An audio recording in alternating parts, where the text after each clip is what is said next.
Hello, I'm Waqar Rizvi, and this is Scope. In the first segment of today's show, we're going to discuss the downing of that Ukrainian airliner over Tehran, in Paran, in Tehran specifically. The Iranians have now taken responsibility for that, saying this was down to human error at a time of heightened tensions between the U.S. and Iran. As you know, on that night itself, Iran had in fact retaliated against the assassination of its general, Qasem Soleimani, by attacking U.S. bases in Iraq. And IRGC Aerospace Force Commander Amir Ali Hajizadeh has in fact said that there was a request that was put in for the skies to remain clear on that night. Certainly, at this point in time, even though officials have come out across the board, seemingly in Iran now, apologizing and saying accountability will be brought forth after this, we need to understand why exactly this happened, why there wasn't an order put out for civilian flights to be suspended on that night of heightened tensions. Let's discuss that further. We're joined now by Lieutenant General Ghulam Mustafa, who is an analyst. He's joining us now on the line from Lahore. Joining us from the Iranian capital, Tehran, is Hamidreza Gholamzadeh, who is a foreign policy expert. Thank you both for joining us. Mr. Mustafa, I'd like to start with you. What do you make of this tragedy at a time of heightened tensions? Is it understood that human error is very possible? No. Frankly speaking, I'm shocked because Iran knew what it was doing, if nobody else. Probably they were thinking that by closing down their airspace, they might give out their intentions, but nobody had any doubt that Iran is going to do something, and that something could be spread over night, 2 nights or 3 nights. But once they didn't close the airspace, then the normal traffic was on. If that was done, then whoever was manning these air defense systems, they should have been on their toes. I was just listening to some comments from Iran, and they said that operator was on spot. He tried to contact the command structure, whatever it was, but there was something wrong with the communication. Now, there are 2 things possible. One, that somebody deliberately interfered with the communication and is breaking down at that very crucial time. That is something which is not understood. And second is that how come the operator took an initiative and is such a huge aircraft whose signature is on the radar screen quite big, is mistaken for a cruise missile coming into Iran. All in all, I think it was a huge mess up by the Iranian leadership overall, and they didn't think the whole thing through. And now that it has happened, everybody's apologizing. Of course, the 176 lives lost, they cannot be returned. But it has put Iran quite a few steps back. Now, whatever it was talking about, thinking, this belligerence, you may call it aggressive and offensive attitude, or overall this kind of a posture, that has had a very strong hit. Now, Iran will have to step back, and this kind of a accident, if you like to call it, it's tragic, it's very serious, and apologizing is fine, but more things have to be done. I think the commander on the spot and overall responsible for this kind of a management, he must also be brought to bear. Okay, so let's bring in Hamidreza. Hamidreza, tell us about the mood in Iran. We know that there has been a lot of criticism even just within Iran, because the vast majority of people affected were, of course, Iranians, those who were killed, I should say, in fact, in this tragedy, even though if they were dual citizens of Canada or wherever, but they were nevertheless also Iranians, the vast majority of those people on that flight. What is the mood like in the country at this point, especially considering this is coming after days of denials by many aviation and other officials? We have been suffering several bad incidents in last, let's say, 7 days. Earlier we had assassination of Major General Soleimani, whose favorability and popularity was clear in the funerals that we had in millions in different cities across the country. And then we had the sad incident of stampede in the final funeral in the city of Tehran, where General Soleimani was buried. And then we had this tragic incident that the plane was down.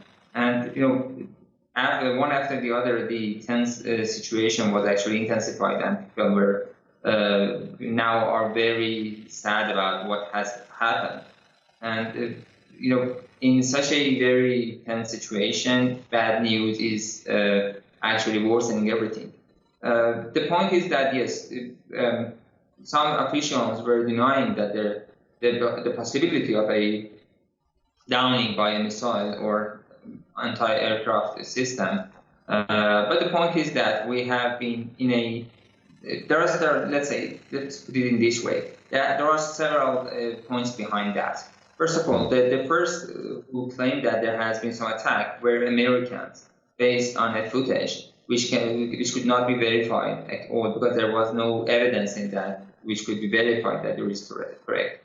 And it was promoted and broadcast by media outlets that have a very bad background in spreading fake news regarding Iran. So it was very suspicious for the Iranians to see such a thing, especially for the officials. So it was very, very, let's say, difficult to realize that the Americans are the first to say that there are something true about that, and then they could rely on that story. What General Hodgson was trying to do was... Yeah.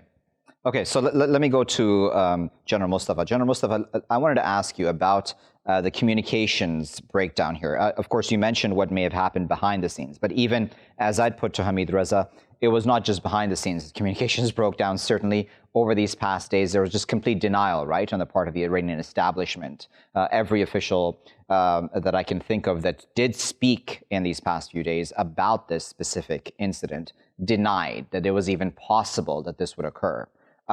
It's important, is it not, to have waited before passing any such judgments?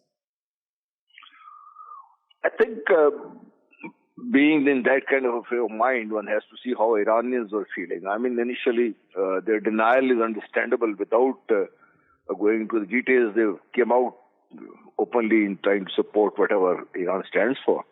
But the issue was that black box had to be handed over, and black box would have given out all the details.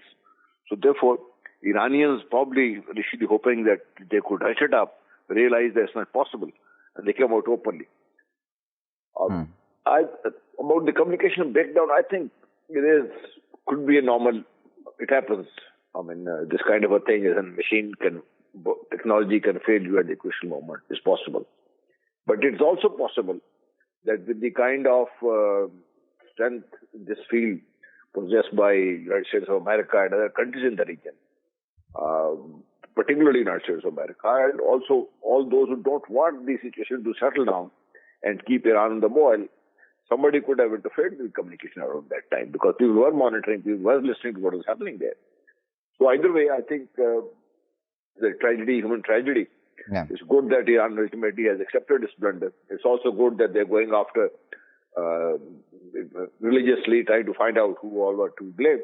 But I'm sure they know who is to be blamed. They're just trying to, get us time and space to be able to work out how to react to the whole thing, to the international pressure, and also the impact that would have on overall Iranian attitude at this point in time.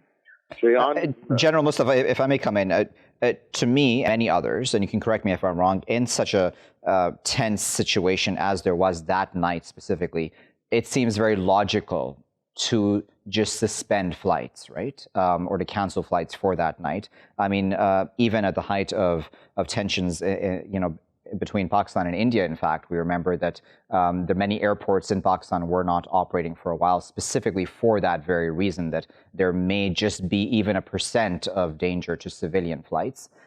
Why do you think that may not have occurred in this regard? I mean, that's what I said. Replying to your first question, that was my immediate reaction, that how could they not close down the airspace, knowing fully well what they are going to do, and knowing fully well what is possible, how could they, the kind of response they could expect. Airspace could have been closed. Certain airports could have been blocked. I mean, there are 120 things that they could have done. I mean, it's also possible that in that kind of a confusion and instead of shock, Iranian leadership as a whole was like a rabbit caught in the middle of the road in the car's headlight. But it's also possible. It's also possible. Yeah. They were probably thinking that if they close down their airspace, their intentions would be gauged by the opponents, whoever the opponents are in the region. And the surprise at the time to achieve would be lost. But when you also look at the other side, that 6 hours warning was given to Iraqis that they are going to do this thing without specifying where they're going to do it. But they had given out their intentions to Iraqis 6 hours before that. So I think the closing down of the airspace wasn't crucial, should have been done. It was not done. That is where the main blunder is. And whosoever is responsible for this kind of a decision, he must be taken to task. That I'm just going to cut in, General. I apologize because I'm quickly out of time. I just want to get a final word from you, Hamidreza. Are you confident, Hamidreza, that your country will be able to carry out a transparent investigation into this, and that those who are responsible, be it those who made the decision not to close down the airspace or the others, that they will be brought to justice? Mr. Hodgson just mentioned that they had actually requested for clearing the sky of civilian flights, but it is still unclear that why it didn't happen. It needs further investigation and further announcement. And so far we have had the orders from the judiciary to follow it up, to actually put everyone who has been in charge on trial and do all the things that are necessary to bring them to justice. And it has been guaranteed so far. Iran actually, by announcing this early this morning, has shown its transparency and responsibility. Iran was clear in that point, and I think it's one of the rare cases in similar incidents that we have had. Just remember the sad incident that we had about 3 decades ago when Americans downed Iranian Airbus, the civilian flight over the Persian Gulf. It took 4 years to admit that it was a mistake based on their narrative, or it was downed by our narrative deliberately. Yeah. And it was not done by American officials, it was done by media outlets, it was by Newsweek, if I'm not wrong, that they announced after 4 years. Or we had the Malaysian flight that was down 3 years ago, or the other one in Egypt, I remember. In those cases, it took at least months or years, if ever it was actually admitted that what happened. And Iran, by announcing that, actually is trying to send a message that it's going to take responsibility and to tries to be transparent. It has invited all the officials from all the involved countries and will continue to cooperate in that regard as well.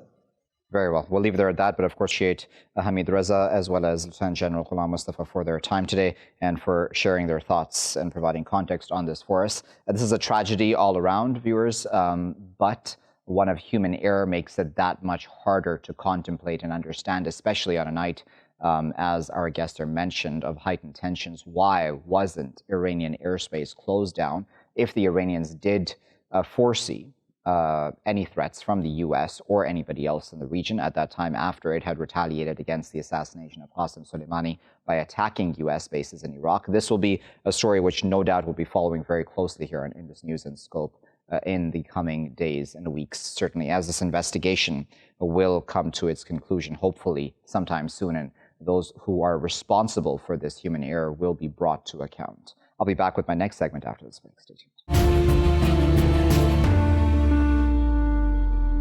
Welcome back, viewers. You're still here on Scope with me, Waqar Rizvi. Now, we can talk, of course, about Iran in many regards, and one of the important things that we should discuss is the JCPOA and the nuclear deal and how that's affected all of the tensions that we're possibly seeing playing out right now. One of the players and one of the important signatories to the JCPOA have been the EU countries as well. They've been trying to save the deal, seemingly. There was that mechanism brought in Instex a while back. The Iranians weren't too satisfied with that. Nevertheless, the Europeans have stood by the deal, even though Donald Trump keeps telling them walk away from it. China and Russia, of course, are still very much part of the deal also.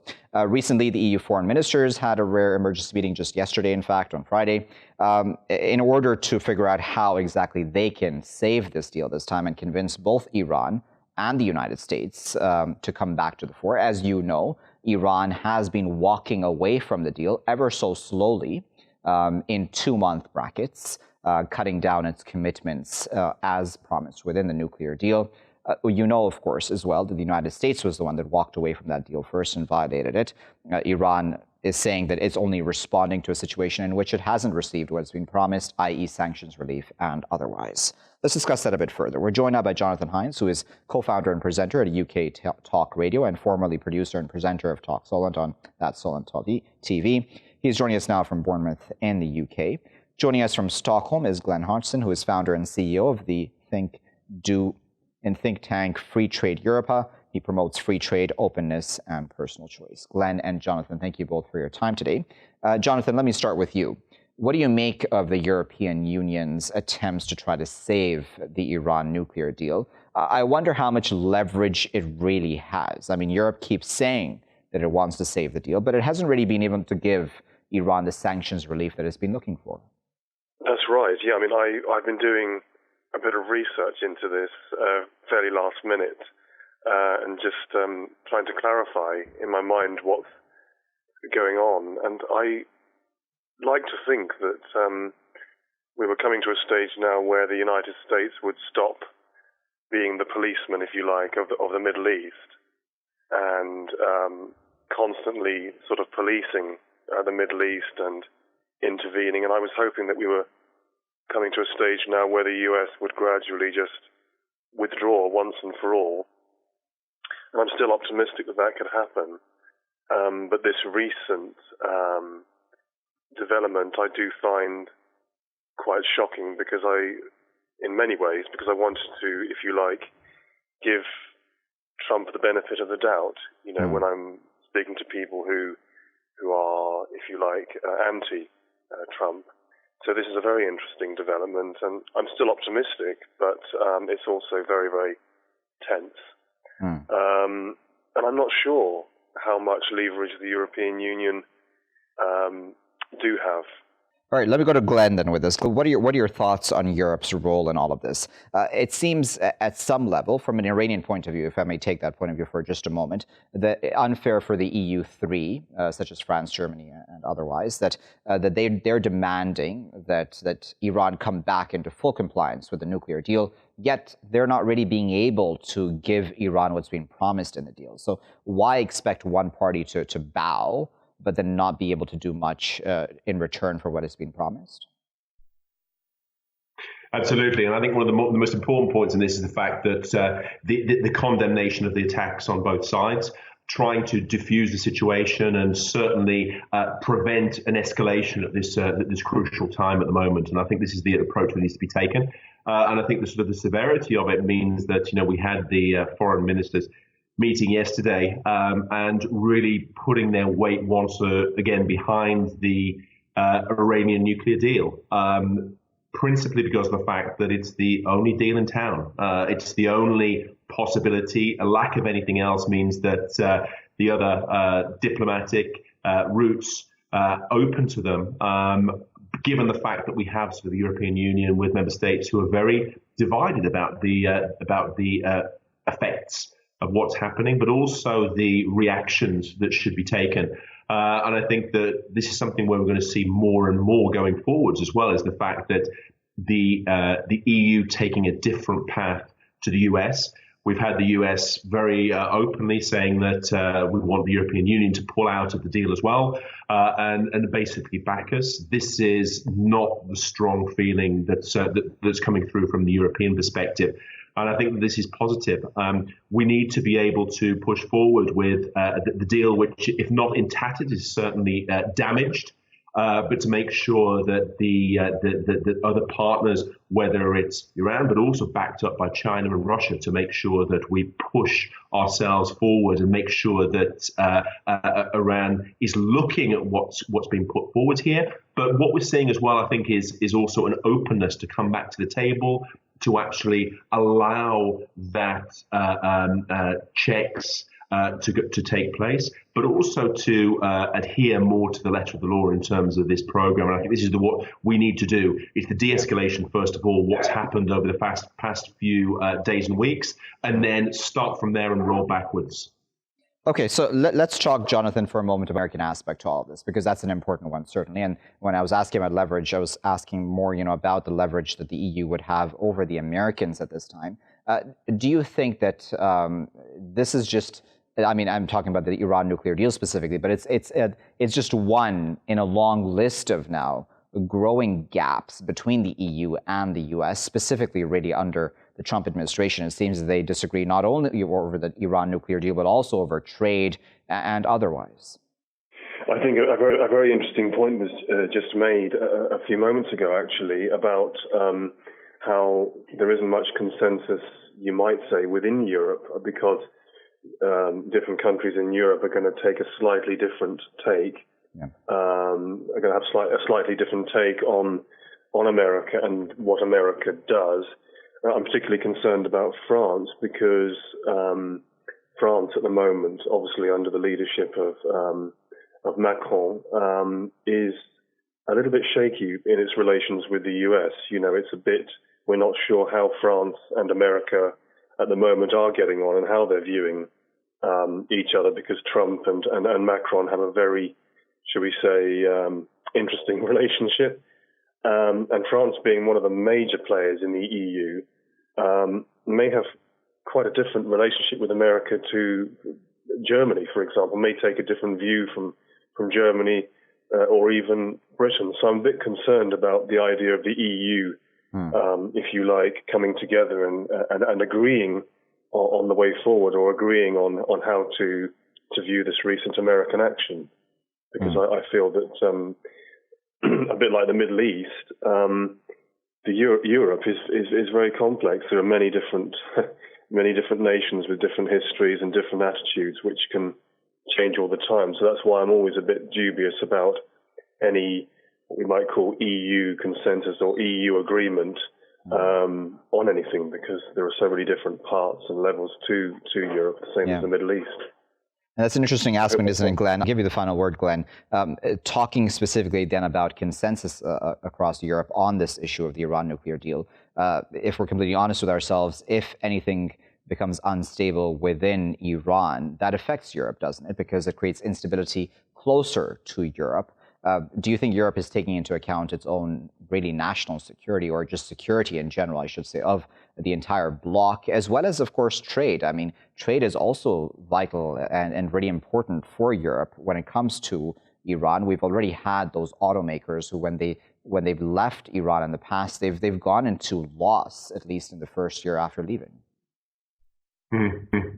Absolutely, and I think that the trade piece is important. And this really sort of shines a light on the fact that the European Union is very strong on trade, but when it comes to issues like we're dealing with at the moment, is still very weak and is very little more than a bystander in these kind of topics.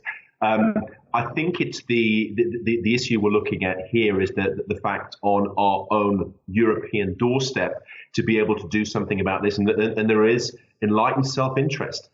There has been a lot of time and effort put into fighting against Islamic State, militants looking at the risk that is being posed, and this goes to Iran and further afield as well. But I think that we're seeing this, that we want to be able to keep a lid on this, actually deal with the issues in the countries themselves, and actually sort of work together to be able to look to these topics.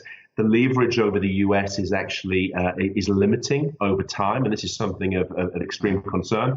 And as Jonathan was saying before as well, I think that a Europe led by Macron, who basically wants to put European policy as French policy writ large, is not necessarily the most positive route that we want to go down, and that is something that needs to be checked as well as we go forward. Very well. We'll leave there as a fight, but of course, we appreciate both Glen and Jonathan for their time today and for speaking to us here in Scope. The European point of view and the European role, the Iranians say, is vital to saving the Iran nuclear deal, or the JCPOA as it's known officially. Yet, the Iranians from day one have said that they're not satisfied with how Europe is trying to save the deal. At least that's what Europe keeps saying on the outside. This emergency meeting hasn't really resulted in anything hugely drastic. Iran has not seen, for example, more sanctions relief by the Europeans in this regard. In fact, the Europeans just keep threatening Iran, don't walk away from the nuclear deal at this time. Don't keep reducing your commitments. On the other side, of course, we can talk about the fact that the Americans are the ones who originally walked away from this deal to begin with, and that really many of the tensions that we're seeing playing out right now in this region are the root cause is the fact that America walked away from this nuclear deal. That's what many, even American political analysts are admitting to at this time, and even former officials. We'll keep a close eye on that because certainly that fluid situation about how Europe continues to react in the face of these ongoing tensions, in the face of a nuclear deal which is essentially collapsing, that remains very vital. I'll be back with my final segment after this break. Stay tuned. Welcome back, viewers. Now, in this final segment of today's show, we're going to discuss a China-U.S. trade deal. Donald Trump has said that a trade deal may be signed shortly after January the 15th, which is coming up quite soon, in fact. And he had announced last month that phase one of that trade deal with China would be signed on that date, and that the full agreement could be signed shortly thereafter. There's been a lot of water under the bridge when it comes to this entire deal, hasn't there? It started off a while back, pretty much right after Donald Trump came into office. He went head-on first into this trade war with China, blaming it for a number of things, saying that there were unfair trade practices on the part of China towards the United States, bringing in tariffs, rounds and rounds of tariffs, in fact. China did respond in kind as well to an extent, but nevertheless kept saying that, listen, let's talk, let's negotiate, and let's come to some sort of an agreement on all of this. What we want to discuss in this show is to understand if this sort of deal that now will be signed will be enough to appease both sides, or if now sentiments have become hurt enough on both sides that that's sort of where we were a number of years ago when it came to China-U.S. trade, that will never really recover, and that China has already branched out possibly to other nations around the world to its own benefit, and possibly America has just been seen as further and further protectionist. Let's discuss all of that a bit further. We're joined now by Tugrul Keskin, who is a professor and director of Center for Global Governance at Shanghai University. He's joining us now from Washington, D.C. Joining us from Beijing is Einar Tangen, who is a political analyst and an economic affairs commentator. And joining us from London is Zeno Leoni, who is a teaching fellow in Challenges to the International Order at Defense Studies Department at King's College, London. Zeno, Einar, and Tugrul, thank you to all three of you for your time today. Tugrul Keskin, let me start with you. What do you make of the fact that we may very well now be entering the final stages of a trade deal, or phase one at the very least? Will this resolve all the issues that have been brought up? Yeah, it's interesting, basically, the last few months we have been seeing this, the talk between China and the United States, not just in the capital cities, but around the world also, between diplomats, between bureaucrats, between the economic advisors, basically. But from my own perspective, because of the domestic issues in the United States, especially the upcoming election in the United States, I don't see any, success, actually, even though they signed the deal, but I don't see any success, especially from the United States side. United States wants to win this trade deal against China. And China is very well aware of this. And this new coming Cold War, from my own perspective, is not about the economic or trade deal, but it's about the politics.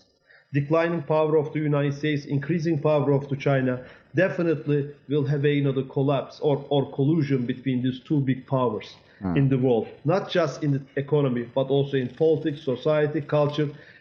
Especially in the next few decades, we will see these clashes between these two big powers in the United States. As based on my own experience in DC last 2 weeks, actually, I see clearly that that United States and China is in the semi-Cold War that we can say now. Not like the Soviet Union during the Cold War era between 1946 and 1991, but it will be different. We will see this in the economy, politics, as we see in the Huawei case, or we see the academicians deported in the United States. We will see in many different places, actually.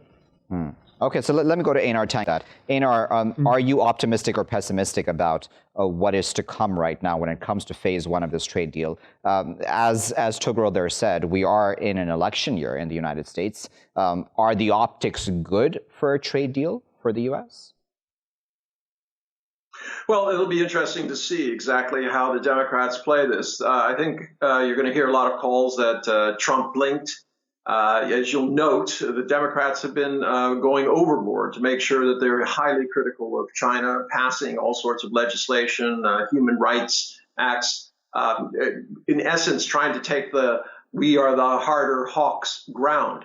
So Donald Trump is going to be facing a barrage of criticism. The Phase 1 deal is all about the details. When those come out, you're going to start to see a lot of play. It'll be very difficult for the Republicans to kind of defend it as the best deal possible. I think they'll probably go at it from, this is the best we can do at this time. But it'll look like electioneering, and he'll get a lot of criticism for that. Remember, it was Donald Trump who said that he was going to solve this, that it was easy. Trade wars are easy. And it's not just with China. Remember, he's taken the same tact with the entire world, in essence, going alone. So at this point, he's waiting for the 15th. All the details have been kept secret. There's some concern on the Chinese side that, anything could happen at the last moment. You'll note that Xi Jinping is not going to Washington to sign this. And Liu He, who was negotiated, will be. And I think that's deliberate on the Chinese side. They do not trust Donald Trump, given what has happened with North Korea, et cetera. All right, so Zeno, Leoni, tell me what your thoughts are about this, because as I put to our other guests, there's also a question of globalization and protectionism, right? As I put in my introduction, in fact. Do you think that Donald Trump has effectively destroyed part of the global order in that regard when it comes to trade, relations between countries? I don't think so. I think when it comes to Trump, there is a lot of rhetoric, but then I don't think the facts confirm that rhetoric. We just need to see. We can see the same in the UK with Boris Johnson. There is a big talk raising the stakes about Brexit, but then if you read the agreement, you see that it doesn't really sound as a revolutionary agreement for divorce, not as radical as they portray it.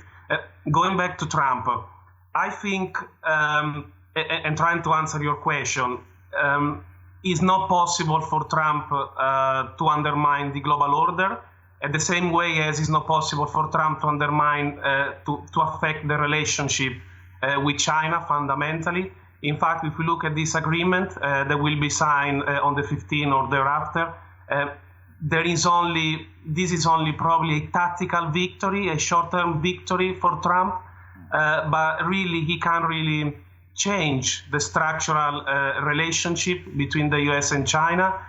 Just to make an example, the United States, when it comes to cell phones, to mobile phones, relies very much on imports from China, right?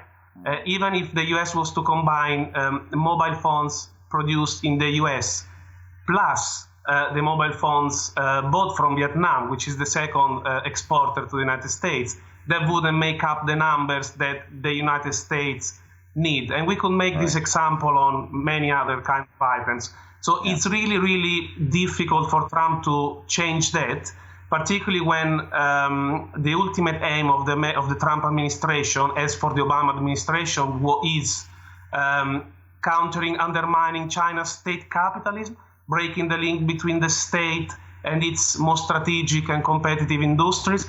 This is a core interest for China, and China will not give up on that, even in a second phase deal. Okay, so let me go back to Washington, to you, Tugrul, Keskin. Do you think that there in D.C. there is a concern possibly that China may have already moved on? I mean, China is a huge economic power, and it's already signing deals with other countries around the world. Is there a fear that America might actually be left behind?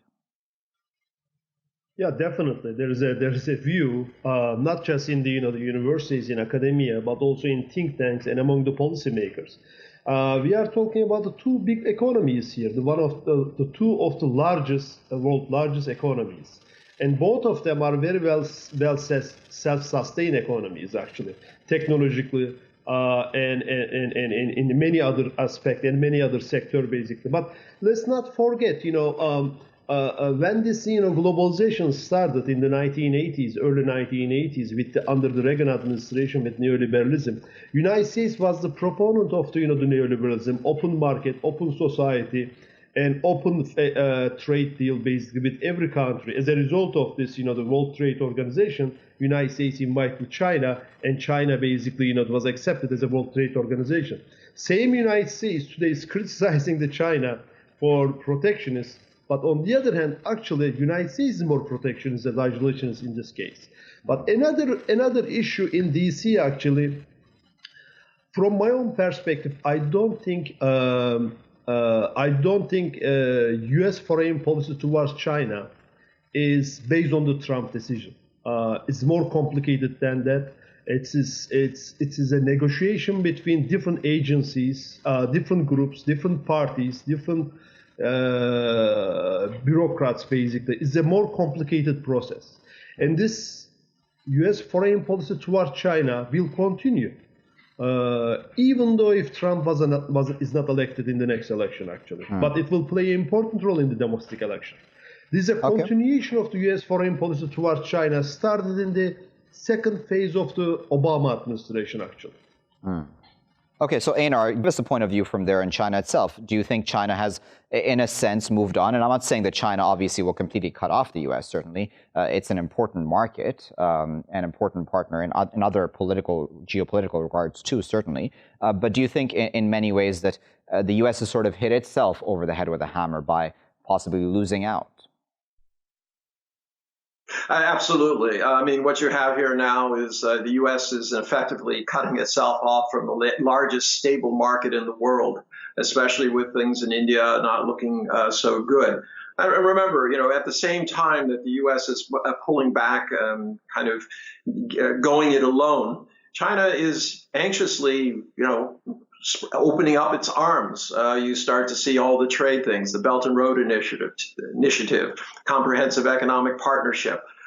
These things are kind of coming up under the radar. Also, pay attention to this the electronic yuan that is going to be launched by the PBOC. This is going to be a different way of internationalizing the yuan. Remember, China has primary trade relations with 120 plus countries.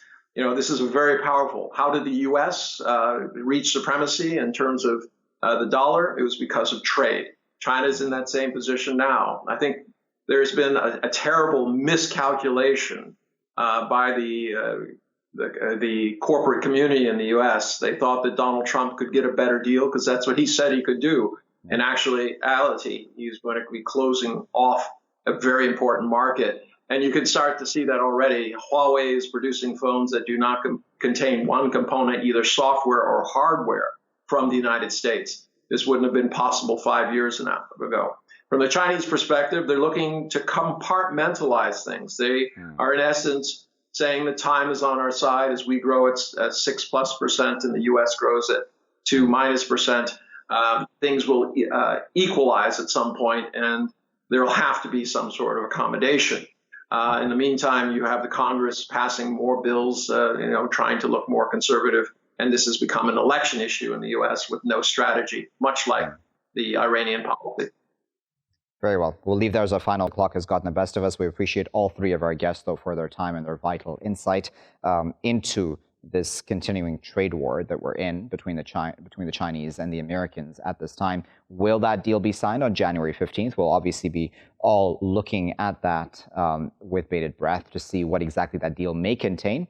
As all of our guests have mentioned, a lot of this may have to do with more domestic U.S. politics than anything else at this time. We are in an election year after all. Will looking, quote unquote, soft on China be a good thing politically for Donald Trump going into these elections, or will he in fact want to look even tougher? He did say this trade war would be easy to win. It's not been easy to win, certainly. The Chinese seem to have already moved on. And then what of the U.S. always touting globalization around the world, but now becoming ever more protectionist? Is that a good thing? Is it about, as many people would argue on the Trump side, him just putting America first and doing what is better for the American worker? Others would argue he's done worse for the American worker. We'll keep a close eye on this, of course, here in Scope. I'll leave it there for now, though. I've been Waqar Rizvi. Thanks for watching.